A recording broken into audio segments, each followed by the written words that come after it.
یہ مٹی کی ٹکی رکھ کر. تو اس میں بھی بھائیوں جذباتی ہونے کی ضرورت نہیں ہے. یہ بات بالکل حقیقت ہے کہ اہل سنت کے آپ محدثین کی کتابیں اٹھائیں.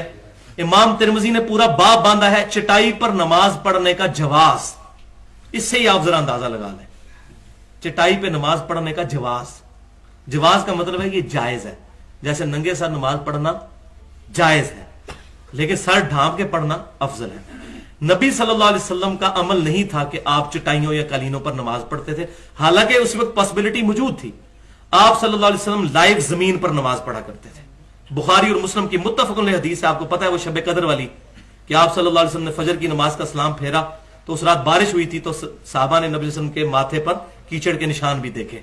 تو آپ صلی اللہ علیہ وسلم لائیو زمین پر نماز پڑھا کرتے تھے.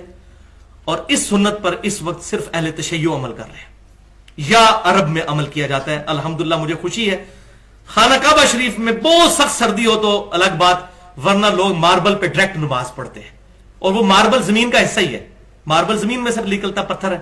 تو اہل تشیع کے ہاں یہ ہے کہ جو چیز ہم کھاتے ہیں یا پہنتے ہیں اس پر سجدہ نہیں ہوتا.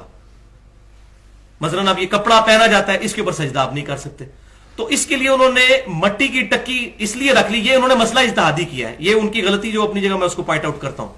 انہوں نے کہا چونکہ مٹی پر سجدہ ہونا چاہیے سنت ہے. یہ بات تو انہوں نے اچھی لی کہ سجدہ مٹی پر ہونا چاہیے, سنت یہی ہے. چٹائی پر بھی جائز ہے لیکن افضل یہی ہے کہ مٹی پر سجدہ. یہ وہ کربلا کی مٹی نہیں رکھی ہوتی انہوں نے, وہ ان کے نزدیک وہ مٹی نہ ملے پھر وہ پتا جو ہے وہ سامنے رکھ لیتے ہیں, وہ بھی نہ ہو تو بعض کر اپنے ہاتھ پہ یوں سجدہ کر لیتے ہیں. تو یہ تمام کی تمام چیزیں افضلیت کے طور پر کرتے ہیں. لیکن اس میں میرا سٹانس یہ ہے کہ سجدہ صرف ماتھے نہ نہیں کرنا ہوتا, 7 اعضاء پہ سجدہ ہوتا ہے. پھر 7 ٹکیاں ہونی چاہیے, 2 پاؤں کے نیچے, 2 گھٹنوں کے نیچے, 2 ہاتھوں کے نیچے.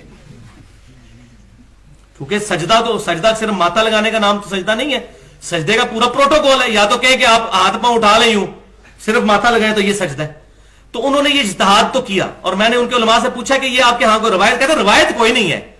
روایت یہ ہے کہ لائیو زمین پہ نماز پڑھی جائے یا چٹائی ہو, جیسے ایک کھجور کی چٹائی بنی ہوئی ہو, کسی زمانے میں ہماری مسجدوں میں بھی ہوتی تھی, اس پہ وہ بھی قائل ہے کہ وہ کھائی نہیں جاتی, ٹھیک ہے, اور وہ نیچرل چیز ہے, اس کے اوپر وہ سجدے کے قائل ہے. کھجور کی چٹائی جو یہ ہمارے پھوڑ وغیرہ ہوا کرتے تھے تو اس پہ نماز پڑھی جائے. تو انہوں نے ٹکی والا جو مسئلہ ہے یہ اجتہادی اخذ کیا ہے. لیکن یہ اتنا بھی مسئلہ جو ہے وہ سیدھا نہیں ہے جس طرح ہم مذاق اڑا رہے ہوتے ہیں. تو بیسیکلی وہ افضلیت کو ٹارگٹ کر رہے ہوتے ہیں.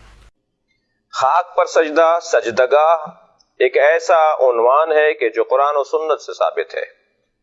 وَجُعِلَتْ لِيَ الْأَرْضُ سُجَّدًا, اللہ نے میرے لیے زمین کو, خاک کو سجدگاہ قرار دیا ہے. یہ حدیث پیغمبر ہے کہ جسے علماء اہل سنت نے اپنی کتابوں میں بالخصوص بخاری میں اور صحیح نسائی میں, ابن ماجہ میں اور سنن ابن داؤد وغیرہ میں اس حدیث کو نقل کیا. پیغمبر جب سجدہ کیا کرتے تھے تو آپ قالین پر سجدہ نہیں کرتے تھے, پیغمبر اکرم کپڑے پہ سجدہ نہیں کرتے تھے, بلکہ آپ نے اپنے ایک صحابی کو دیکھا کہ جو نماز پڑھ رہے تھے اور ان کا امامہ زمین کے اور ان کے درمیان حائل تھا, ان کے ماتھے میں, ان کے پیشانی اور زمین کے درمیان حائل تھا.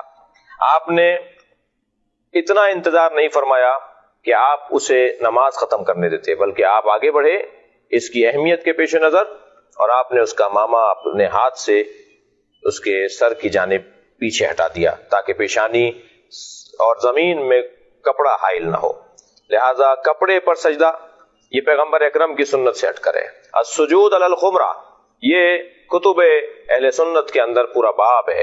خمرہ, ٹھیکرے پہ سجدہ اور مٹی, پختہ مٹی پہ سجدہ, یہ پیغمبر کی سنت ہے. پیغمبر اکرم کپڑے پہ سجدہ نہیں کرتے تھے. ایک شخص کہنے لگا کہ آپ سجدگاہ پر سر رکھ کے سجدہ کرتے ہیں, کبھی اگر کوئی کسی کی عبادت کر رہا ہو تو اس پہ چڑھتا نہیں ہے, اس پہ بیٹھتا نہیں ہے, اس پہ سوار نہیں ہو جاتا. ہم خانہ کعبہ کی عبادت نہیں کرتے, خانہ کعبہ کی طرف رخ کر کے اللہ کی عبادت کرتے ہیں.